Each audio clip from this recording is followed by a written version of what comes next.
Hello दोस्तों, सुनो कहानी चैनल में आप सभी का एक बार फिर से स्वागत है। दोस्तों, अगर अभी तक आपने मेरे चैनल को सब्सक्राइब नहीं किया है तो इसे सब्सक्राइब कर लें और जितना हो सके अपनी फ्रेंड्स के साथ ज़रूर शेयर करें। आपको मेरी कहानियाँ कैसी लगती हैं कमेंट में मुझे ज़रूर बताएं। दोस्तों, जैसा कि आप जानते हैं कि हम मालती जोशी जी द्वारा लिखित लघु उपन्यास ऋणानुबंध सुन रहे हैं।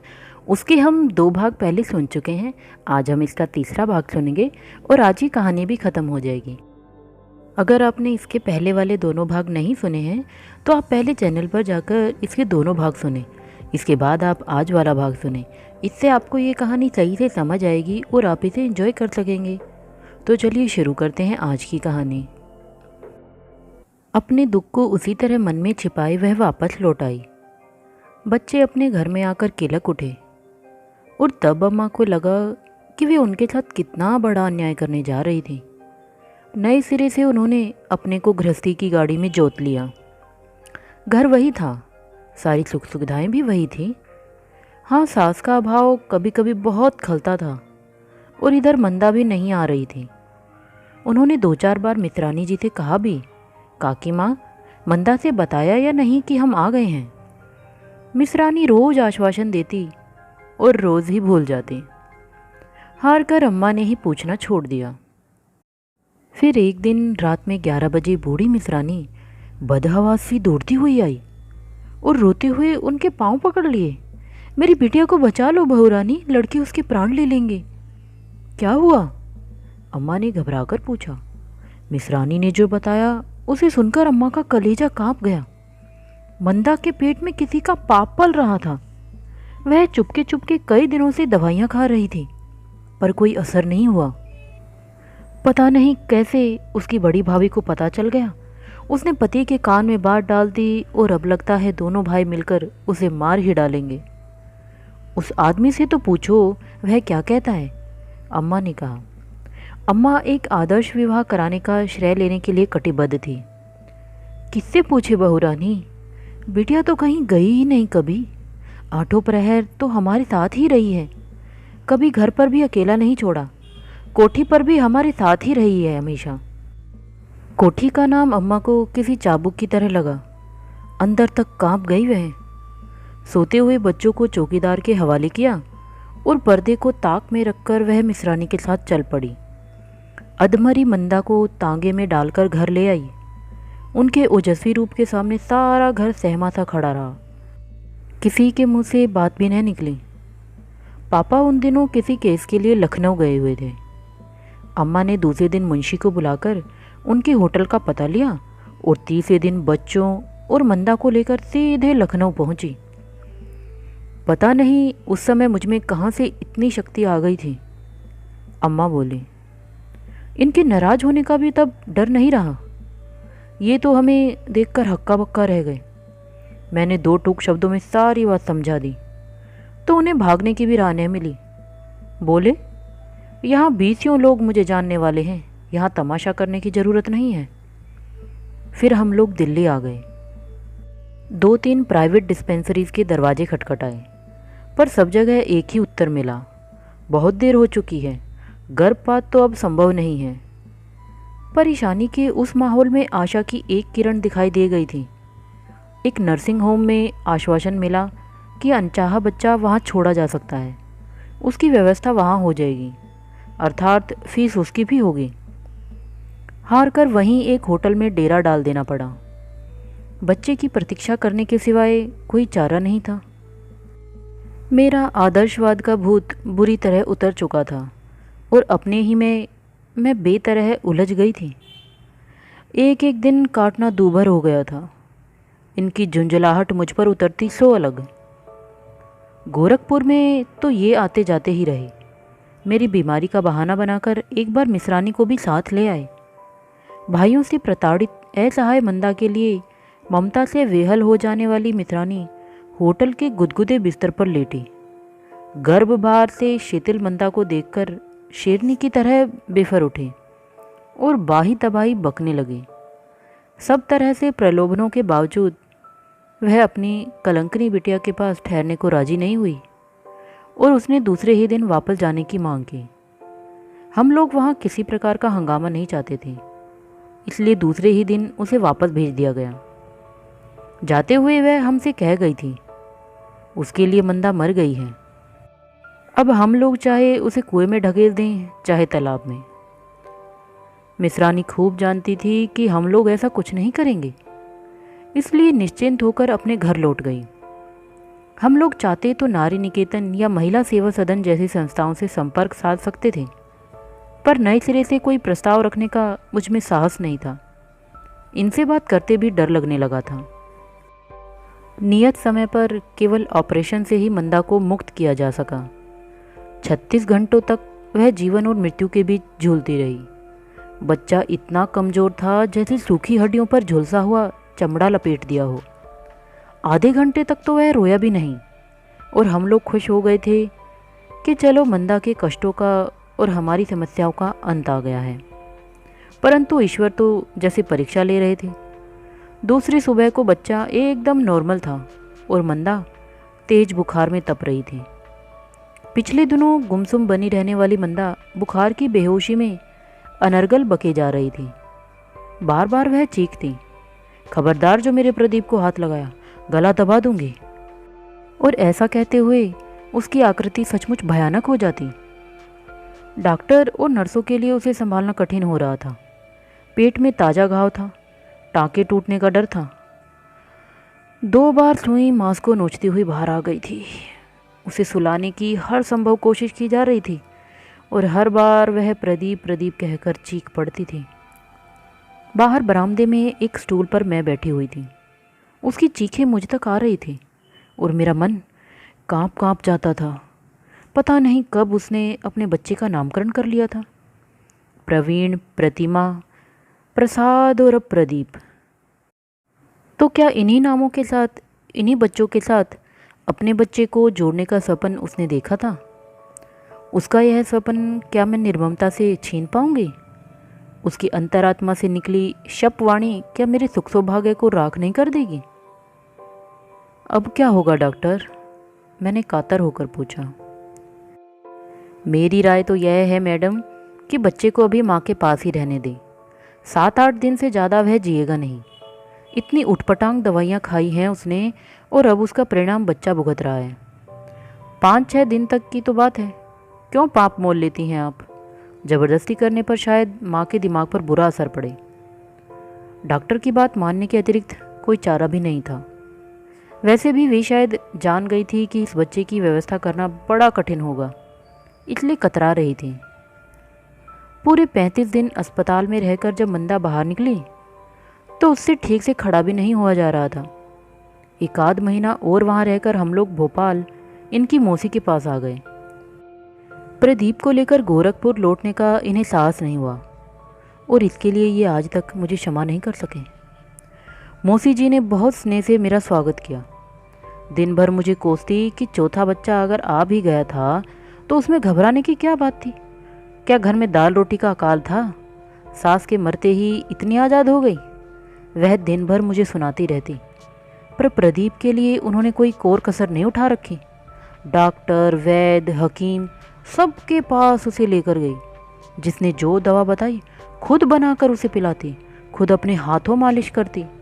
मंदा पर तो बहुत चिढ़ती। ऐसी मरी हत्या आया कहाँ से उठा लाई रे तू? काम की न काज की, शेर भरा नाज की। मंदा कुछ नहीं कहती, चुपचाप तुम लोगों की देखभाल करती रहती। प्रदीप के 6 महीने का होते होते ही सब जगह से निराशाजनक उत्तर आ गए और हार कर मुझे निर्णय लेना ही पड़ा कि अगर यह अपंग बच्चा मुझे ही पालना है तो मंदा को मेरे साथ रहना पड़ेगा। दोनों को निकाल बाहर करने का अब प्रश्न ही नहीं था। अम्मा के त्याग और सास की वह लोमहर्षक गाथा हम लोग सांस रोके सुनते रहे। इतनी छोटी उम्र में इतना बड़ा निर्णय कैसे लिया उन्होंने? यही सोचकर आश्चर्य से अभिभूत होते रहे। उनके चुप होते ही मेरी नारी सुलभ जिज्ञासा जाग उठी। अम्मा, इतना बड़ा रिस्क लेते हुए तुम्हें डर नहीं लगा? चाची इतनी सुंदर थी और पापा। अम्मा हंस दी, वही सरल निष्कपट हंसी जिसमें सारे संशय विलीन हो जाते हैं। बोली, एक उम्र होती है पम्मी, जब सब कुछ सह लिया जाता है। जिंदगी का यह मोड़ हम दोनों के लिए नया था, पर कच्ची उम्र थी हमारी, इसलिए निभा हो गया। पर अब इतने सालों बाद उसे नए सिरे से ज़िंदगी शुरू करना पड़े तो वह सह नहीं पाएगी। मेरे लिए भी यह स्थिति झेलना कठिन हो जाएगा। तुम लोगों का क्या है, शादी के या नौकरी के बहाने कल को इधर उधर हो जाओगे? सुख दुख के साथी जो मेरे हैं उन्हें मेरे पास रहने दो। कौन सा तर्क, कौन सी दलील थी जो अम्मा के इस भावुक निवेदन के सामने ठहर सकती थी? जीवन फिर पुराने ढर्रे पर लौट आया था। प्रसाद का कॉलेज, मेरी रूसी की क्लासेस, भैया का बैंक और पापा का कोर्ट, सब कुछ यथावत चल रहा था। पर लगता था इन सब का सुर खो गया है, लय टूट गई है। बरसात की 2-4 झड़ियों के साथ ही अम्मा का दमा हमेशा की तरह सिर उठाने लगा था। कभी कभी वे 2-2 दिन बिस्तर से नहीं उठ पाती थी। चाची ने यंत्रवत घर का चार्ज ले लिया था, पर अब उसमें भी पहले का सा रस नहीं था। उनकी खनकती आवाज़, चुहल भरी हंसी और मीठी झिड़कियाँ अब मौन हो गई थी। एक अदृश्य सा संकोच था जो हम लोगों के बीच दीवार सा खड़ा हो गया था। भाई और प्रसाद अक्सर बाहर ही बाहर रहते, पर मेरे लिए तो यह संभव नहीं था। दूसरे अम्मा, कई बार तो अम्मा के नाजुक स्वास्थ्य को देखकर लगता कि उनका यह आदर्शवाद निरा स्वार्थ तो नहीं है, पर दूसरे ही क्षण अपने इस ओछेपन पर शर्म हो आती। शायद ईश्वर को ही हमारी इस निरानंद दिनचर्या पर दया आ गई। अगस्त की एक सुबह घर के वातावरण में कुछ माधुर्य घोल गई। उस दिन नागपुर से 2 चिट्ठियाँ आई थी। एक मनोज के पिताजी का संवेदना संदेश था, पापा के नाम। दूसरा मनोज का था मेरे लिए, जिसमें अपने आचरण के लिए बार बार क्षमा मांगी थी उन्होंने। लिखा था, उस दिन बहुत विषाक्त मन लेकर ही तुम्हारे पास आया था। तरह तरह की बातें सुनकर मन उद्विग्न हो गया था, पर प्रवीण भाई के पत्र से अब सब कुछ शीशे की तरह साफ हो गया है। उनकी साफगोई का कायल हूँ और विश्वास दिलाता हूँ कि बात मुझ तक ही रहेगी। बड़ों को जज करने का अधिकार मेरा नहीं है। मन में अब कोई कलमश भी नहीं रहा। अपने पापा से कहो जल्दी से आकर तिथि का निश्चय कर जाएं। सब लोग प्रतीक्षा में हैं। अरसे बाद उस दिन घर में मीठा बना। खाने की मेज पर भाई और प्रसाद ने कुछ लतीफ़ेबाजी भी की और हम लोग भी जी खोलकर हंस लिए। मन एकदम हल्का फुल्का हो गया, जैसे कोई भारी बोझ सिर से उतर गया हो। मैं तो दिन भर खुशी की तरंगों में तैरती रही। सुख के उस शिखर पर बैठकर घर की छोटी मोटी समस्याएं खिलौने सी नज़र आ रही थी। उस शाम पापा कोर्ट से कुछ जल्दी ही लौट आए और आए तो सीधा अम्मा के कमरे में। वे उस समय पलंग की पीठ से टेक लगाए बैठी थी और मैं उनकी पीठ की धीरे धीरे मालिश कर रही थी। खुशी के आवेग में वे दिन भर दहेज के सामान उठा पटक करती रही थी और अब उनकी सांस फूल गई थी। निर्मल, पापा ने आते ही कहा, मंदा का रिजर्वेशन हो गया है, 25 तारीख का मिला है, उससे कह दो अपनी तैयारी कर ले। अम्मा अवाक होकर उनका मुंह देखती रह गई। इतनी जल्दी? उन्होंने अस्फुट स्वर में कहा। यह जल्दी नहीं है मैडम, बल्कि इट इज़ टू लेट। बरसों पहले ही यह काम हो जाना चाहिए था। उसकी राख तो ठंडी होने दी होती, अम्मा ने व्यथित होकर कहा। देखो निर्मल, इन बातों का कभी अंत नहीं होगा। कभी बच्चों के बारे में भी सोचा है तुमने? आज पम्मी की शादी हो रही है, कल लड़कों की होगी, घर में बहुएं आएंगी, तब? जब तक वह जीता रहा मैंने कभी कुछ नहीं कहा, लेकिन अब तुम्हारी जिद में कोई तुक नहीं है।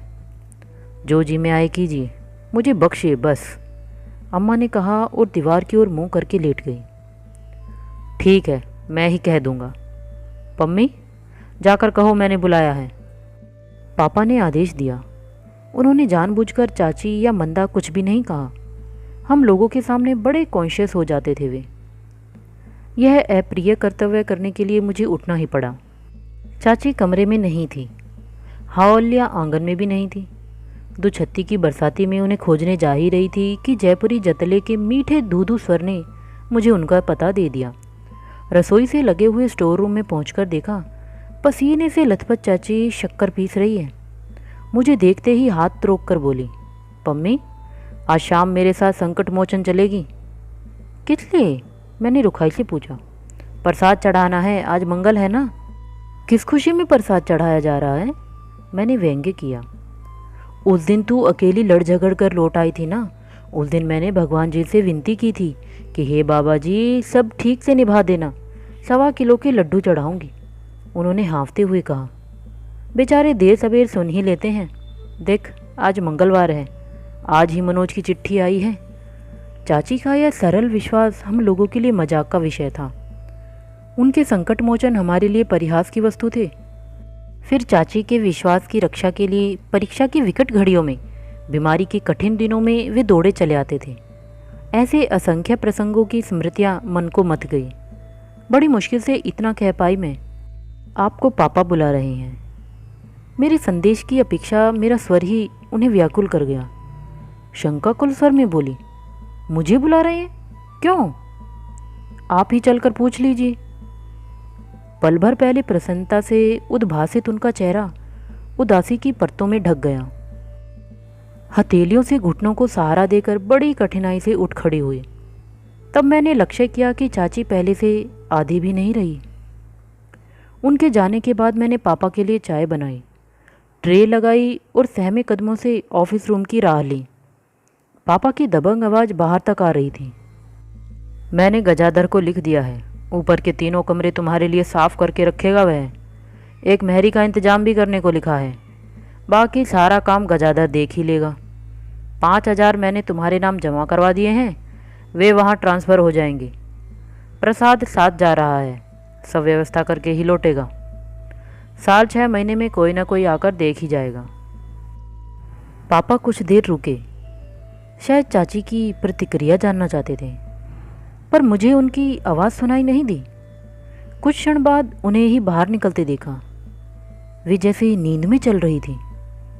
मैं दरवाजे के पास ही ट्रे लेकर खड़ी थी, पर उन्होंने जैसे मुझे देखकर भी नहीं देखा। पापा की चाय रखकर लौटी तो देखा वह हॉल के दरवाजे से लगी निस्पंद खड़ी हैं। हॉल से निकलकर कुछ देर वह बरामदे में खड़ी रही, फिर आंगन में तुलसी के चौरे के पास कुछ देर खड़ी रही, फिर पिछवाड़े के दरवाजे से बगिया में निकल गई। बगिया के सिरे पर एक छोटा सा कुआं था। उसका ध्यान आते ही मैं तीर की तरह भागी, लेकिन दरवाजे में ही ठिठक कर रह गई। सामने मोलसिरी के नीचे घुटनों में सिर दिए चाची बैठी थी। निशब्द रुलाई के भार से उनकी आकृति रह रह कर हिल उठती थी। उनकी वे दबी घुटी सिसकियाँ मेरे मन पर हथौड़ों की तरह चोट कर रही थी। मुझे वे हजारों प्रसंग याद आए जब अम्मा की अनुपस्थिति से घबराकर या भाइयों से पीटकर या पापा की डांट खाकर मैं रोती हुई उनके पास पहुंचती थी। उनकी ममता भरी गोद में मुझे आश्रय मिला था, और आज उनके आंसू पोंछने वाली कोई नहीं है। उफ, कितनी एकाकिनी है यह नारी।